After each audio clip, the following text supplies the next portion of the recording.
And good morning, everyone. I'm going to do a quick walkthrough today on how I do my wintry cabin. My quote really speaks a lot to this piece especially. You never really know how all these made-up village scenes are going to turn out, but just know you really want to be magical and wintry. Now I'm grabbing my biggest brush, inch and a half, and got my canvas in portrait mode. And we're just going to start off with just mixing some tonal colors for our background. And the first one I want is going to be an icy-ish blue tone, so I'm going to mix some gray and add just a pinch of blue to it. And what we're going to do is play around with these colors, and this video gets clipped a few times from this recording, so do keep in mind you might see me put out some colors really fast in some spots. But what you want to do is have gray tones for the sky and the ground, because usually on a cloudy day they're about the same tonal colors.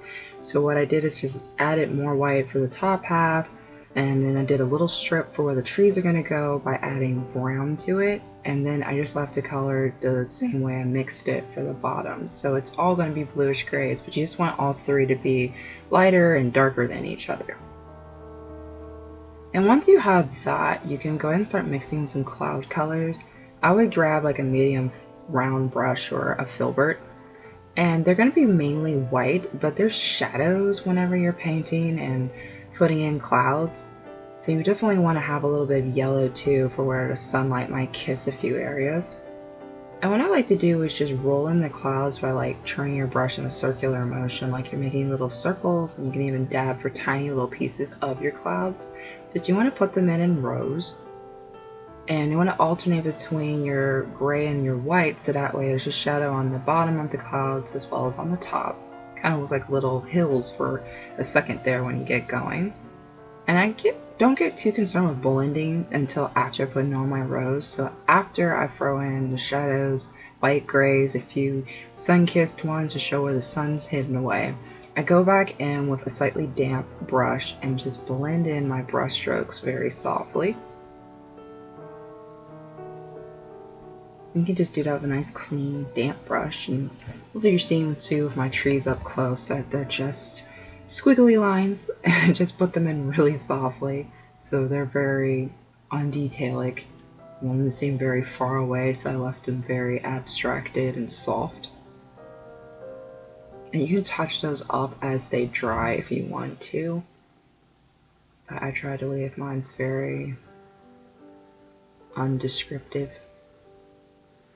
And as you can see, clouds are definitely like scrapbooking. You're doing a lot of layers in order to make them look somewhat realistic. And I think that's good for intended purposes. You can always tap in some more white paint as well. No pressure. So make sure to take your time with that step.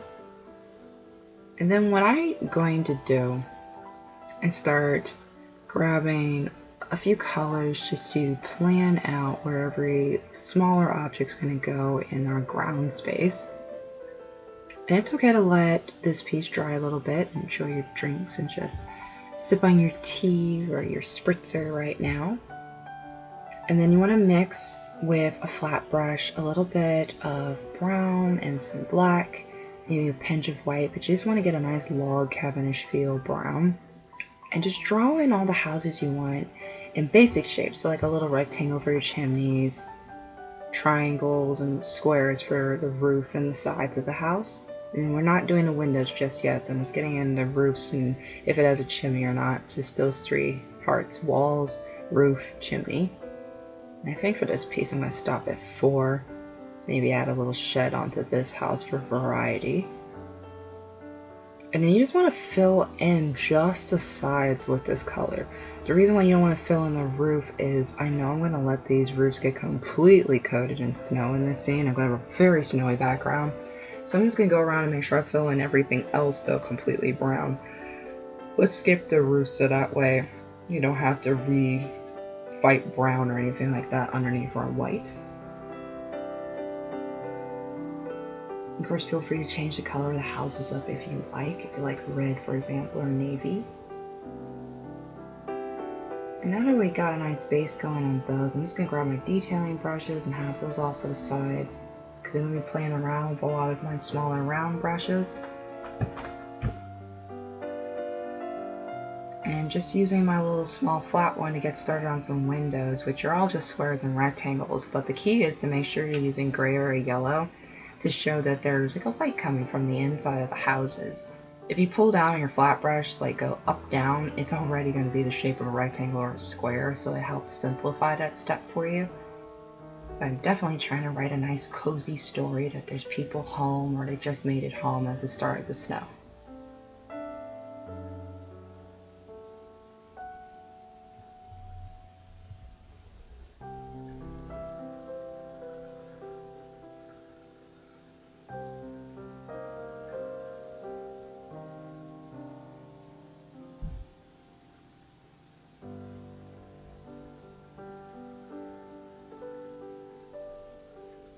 And after this short little break, I'm just drawing in my road with pure white since the paint's nice and dry around those parts.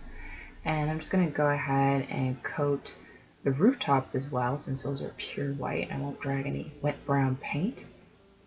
And the road, you just want to maybe cut it right in the middle, wherever your houses are. So as long as it has a nice tapering effect and it gets wider at the bottom than it is at the top, it'll work. And you definitely want to leave some tracks for like maybe a car or truck goes through or people who are rushing home. And let it just kind of disappear when it gets towards your horizon line. And if you need any shadows on the roof, what I'm going to do is just mix a little bit of light blue. And you can use that to tap underneath your chimneys to show them casting a little shadow on their rooftops. And I will keep that color to the side. We're actually going to use light blue a lot of the times for a little shadow for the fence, trees, and the bushes too.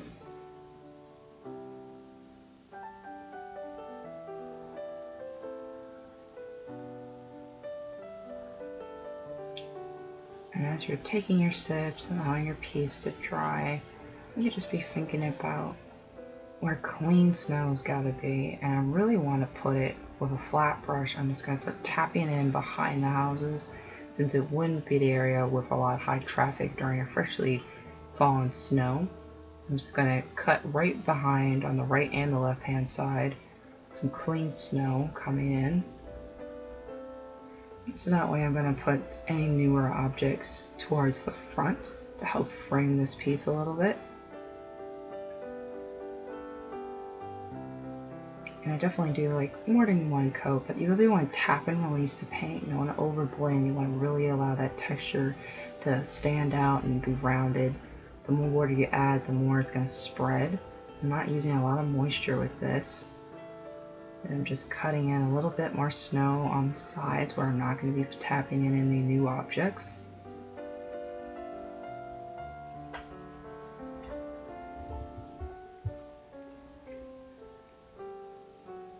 And I'm just going to mark out the letter of a J in order to start up where the fence line is going to be. So that letter J shape is just a curve of my fence line.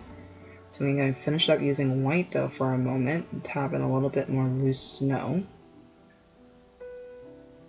There's going to be a lot of shadows I'm planning to have in that yard, so I'm just not in a rush to put too much clean snow down.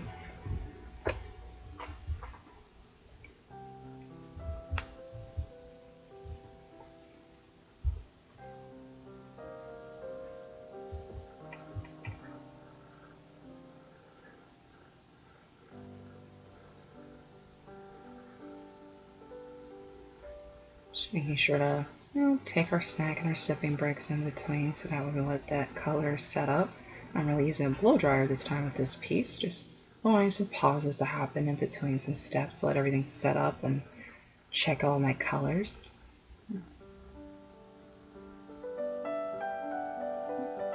It's always a good idea too if you're trying to put back in some sharper edges. And I'm going to go ahead and grab a little round brush to throw in my fence line, and I'm just going to grab more of brown, my darker, cooler brown, to tap in a fence. And they're all just straight lines, but you want to make sure you have a tapering effect and just make sure that it's getting a little bit bigger as it comes closer and closer and closer.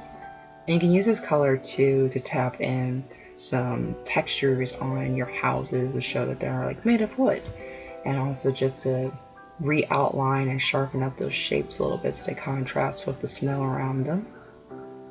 And that's with that nice cooler brown.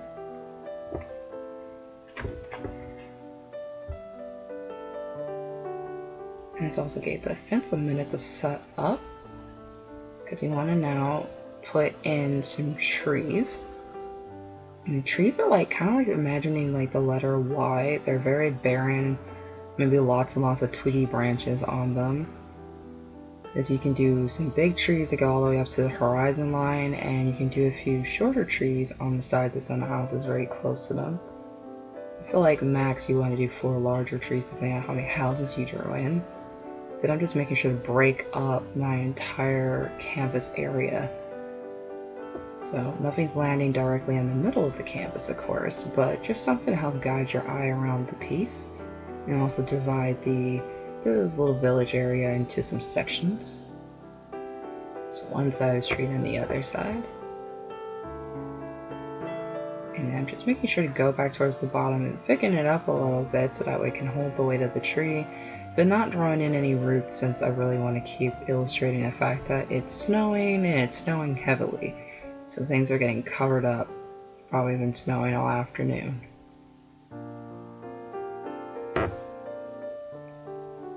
And of course, some other little details you can do is like long grass or bushes or something else that might be peeking above the snow, even if it's been falling for a few inches.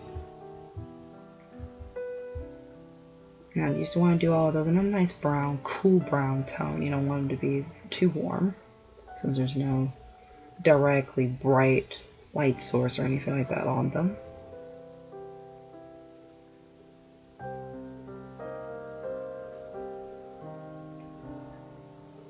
And go over them with the second line if you have to.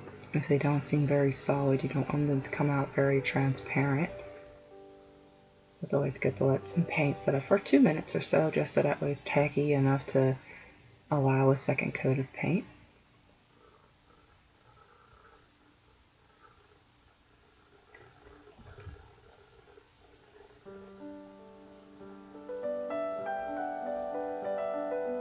And now I'm going to take a little round brush and use a little bit of light blue to do some more snow shadows. And I'm just going to go ahead and go in and put shadows behind all these new objects we've added, like the trees, a fence line. And remember, shadows are strange little shapes. They're definitely very elongated, and you can just drag them out behind your objects. You can do little dots or ovals just by tapping the brush to make it look like someone's boots were going through the ground in the snow. And then after you have added shadows around the house, your trees, and anything else that would be casting a shadow, you can just use clean white to clean up any edges left. So just continue using light blue to put like a shadow around like the house and trees, tap in little footprints, touch up the road if you would like. But then you just want to keep adding in some clean whites now. Kind of think of it like your fun eraser color as well. So you can also go back up even to your clouds if you want to put some crisp highlights in some of your clouds. You can fluff a little bit of white in. Just make sure your brush is really dry when you're doing that. You don't want it watery so it spreads out or anything like that. And you want texture so you're building upward.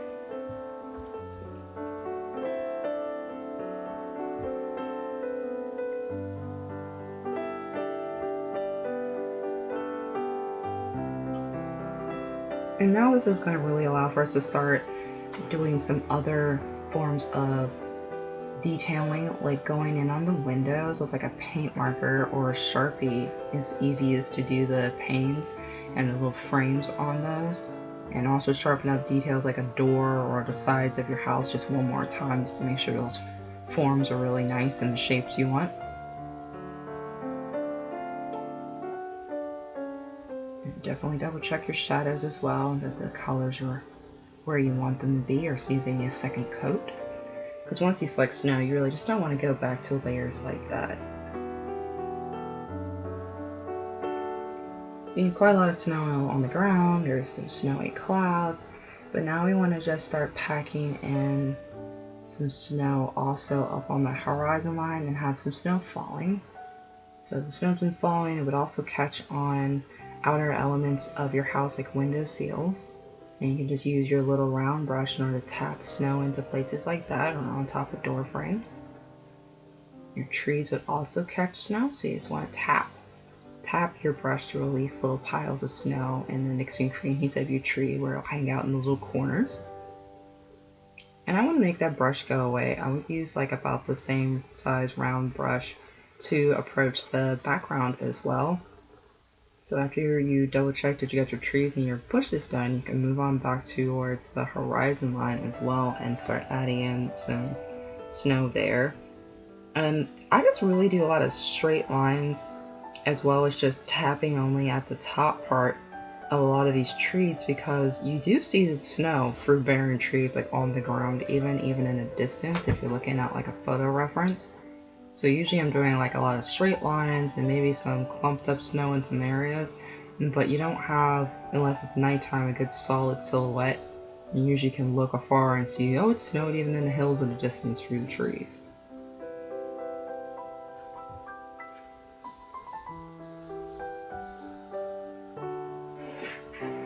Make it, of course, double check again, tap in some snow in some places if you feel like it.